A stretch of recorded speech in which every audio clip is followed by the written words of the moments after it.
which disfigure the conduct and character of the person.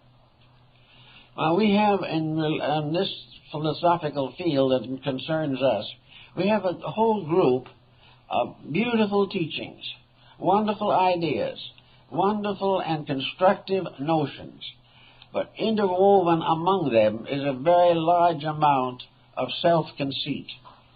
Instead of being just a pure faith in realities, these various faiths become competitive institutions trying to take memberships away from each other, which has nothing to do with the facts, because the only organization in which a real membership can exist is in the organization of that being which is within and behind the body. In other words, heaven is the only organization that can survive, because it is the only one which is all-inclusive, and therefore in which there can be no conflicts, no jealousies, no competitive careers. Now, when you take this into your own life, if you are concerned with trying to improve your inner life, and I think we all are, certainly we do the best we know how in most cases, but by sitting down carefully and thinking about what we do, we may be able to raise the whole platform of life one step nearer to the being in the body, something nearer to the universal will of that which is now locked within a cage of particulars. So if you say, I think I should do this, or I think I shouldn't do that, try and find out why. See what level of integrities you're working from, and see if you can find out how to remove from your daily life all or as many as you can of the factors which disfigure the relationship between the being and the body. In other words, everything which is a compromise tightens the prison which locks in the principle of life. If then we say to ourselves, I want to be a religious person, and to be a religious person, I want to have spirituality. I want to have insight. I want to have integrities. I want to have the assurance that I'm on my way to cosmic consciousness or something like it. So we then say to ourselves, why do I want this? Why do I want to know more than I know now? And when you start digging into yourself to find the answer to that question, you may find some rather curious circumstances. We may find that under this search for truth, the real fact is ambition. We want to be greater than somebody else. We want to be wiser than somebody else. We want to have influence over other people. We want to gradually expand our knowledge and understanding in the sense that we are going to become members of the higher board of directors and are going to contribute to telling everything else what to do. This type of attitude is there. We see it frequently. We find that the individual trying to grow puts a barrier in the path of his own growth. He puts the barrier of why he wants to grow. He wants to outdistance something, or he wants to avoid something. I know a number of people who have turned to religion, for example, because they were lonely. Well, something can be said. Maybe it was moved them in that direction. But the life they are seeking, the light they are seeking, is something much higher than the fact that they are isolated or semi-isolated in this world.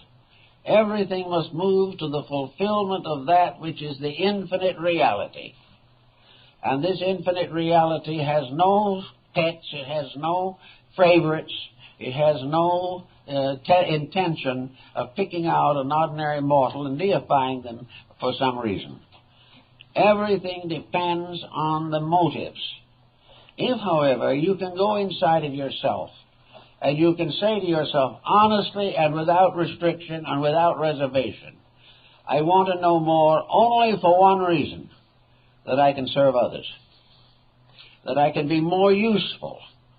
Now then, the moment this comes up, however, the secondary egotism steps in if you're not very careful, because the process of serving others becomes a form of the fulfillment of an impulse to leadership, which can also get into trouble. We have to try to understand in ourselves why we want to be good. Is it to be comfortable? Is it to be forceful? Is it to improve our material circumstances alone? Or is it because we sincerely want to give full expression to something higher than we've ever known before? Incidentally, if the motives are right, and if our dedication is correct, among the byproducts of it will be many of the things that we think we need. We will find that happiness is a byproduct. You cannot make yourself happy. Happiness is the result of so living that the inner life is at peace. This, consequently, is a byproduct, but it has to be earned. The Arabian Nights entertainment has the line in it, happiness must be earned. And this is very, very true. And to earn it, we must deserve it. And to deserve it, we must have kept the rules by means of which the integrities of life are protected. Otherwise, we cannot be happy.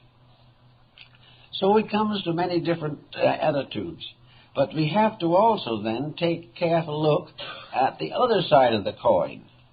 A great many people, feeling that it's necessary to grow in some way, decide that the best way to grow is to get away from humanity, to get off by themselves into some community and live uncontaminated existences. This is another obvious failure. There is nothing to be gained by the individual seeking for peace in order to gain his own comfort and liberation. There can be no real peace without solution. The avoider cannot achieve either. It is only the person who works with the problems, stays out there and fights with it, who can bring about within his own nature a strength great enough to be of useful value to the divine plan of things. We cannot run away from unfinished business and consider that a solution. We cannot believe that virtue is to be attained by hiding oneself from vice. It is not that way at all. Virtue is a consciousness which transcends vice, corrects it, and goes on. Anything that is an evasion or an avoidance means that we are closing a channel by which the life in us is supposed to function. Therefore, a full life means that we grow from mistakes, but we benefit from them. Most people lose almost all the value of a mistake because their first thought is to blame somebody else for it. The individual who makes a bad decision considers that he's been over-influenced.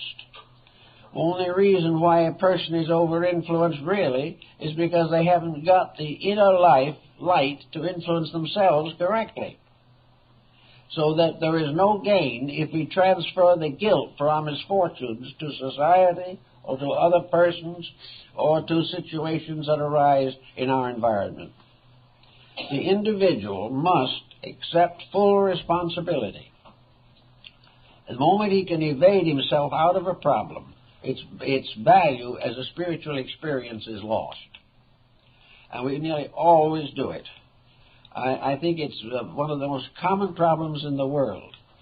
One, of course, of the reasons for it is that we may accept a level of advice which is inadequate. If we follow persons who do not know, then we are in trouble. And if we try to find answers to our own shortcomings from sources which are inadequate and are not intelligently dominated, we can't get very far. Now, one of these things I think we also have to realize is that a useless life is a waste of divine energy. A useless life is like turning all the lights in the house on and then going away and leaving them on. A useless life is energy expended for no reason. A useless life is waste. And it's often involved in extravagance because the useless individual tries to buy usefulness, tries to find some kind of false entertainment or false pleasures which are usually expensive. Therefore, it is very, very important for the individual to maintain a proper usefulness with life. Every day should be loaded with lessons of some kind. The individual should be better at the end of every day. He should be a little nearer to obeying the law, because all the experiences of his outside living reveal laws every time he turns around. He is constantly in the midst of a network of realities, which he rejects or ignores or tries to misinterpret. So the individual who has this energy within him is not doing it well if he wastes it. And waste it means to do things that are not useful, not helpful, not purposeful, and not in harmony with truth. Uselessness is to fill empty time to try to be as comfortable as possible till death comes. It is just sitting around doing foolish things and assuming that this is living. As long as a person has the breath of life in themselves, they can labor and learn. They can do something that is significant to the unfoldment of their own inner lives. To waste time is, in a sense, a sin against God, because time is a period set aside for use. And when we waste it, we waste the life power that should have motivated it. And when we use the spiritual energies of life for some trite and useless activity, we are simply failing in the large emergencies of things. So with the Greeks and the Oriental people also, there comes this problem of trying to get into the inside of our own questions and our own problems. Pythagoras advocated a discipline of retrospection for this purpose. He taught that his disciples and everyone who believed in truth should, at the end of every day, make a very careful analysis of that day and its happenings, usually in reverse order, so that in the problem of meditating or of working with this retrospective exercise, the individual begins with the effect in that day and goes back to the cause. Instead of seeing the causes produce their effects, he sees effects and in that way becomes gradually aware of causes. This is the more important way according to the Greek consciousness, because it's the effect that we face every day, and it is the cause of the effect that we ignore. So in retrospective exercise, the person takes a good long look at himself. He realizes that he is the pen in the hand of a ready writer. He realizes that he has resources which are intended to perfect him and fulfill him so that he can go on into higher orders of evolutionary existence. That he therefore should study, meditate upon his own conduct. If he finds that he has made a mistake that is correctable, he should correct it. Sometimes a mistake can be corrected if you find it out within a few hours. If you wait for 20 years, it very often cannot be corrected. So you start in and you say, well, I was annoyed. I got angry. I said something very unkind to my child this afternoon. Why? Because I was annoyed. Why was I annoyed? Because, well, someone bothered me when I didn't want to be bothered. And so you trace on back until you find out the cause of the annoyance. You look yourself straight in the face and say, that was pretty foolish.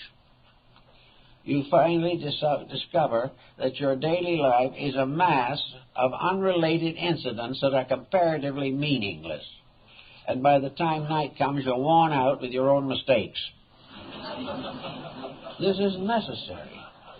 It is perfectly possible for the individual, by carefully watching a day's activity,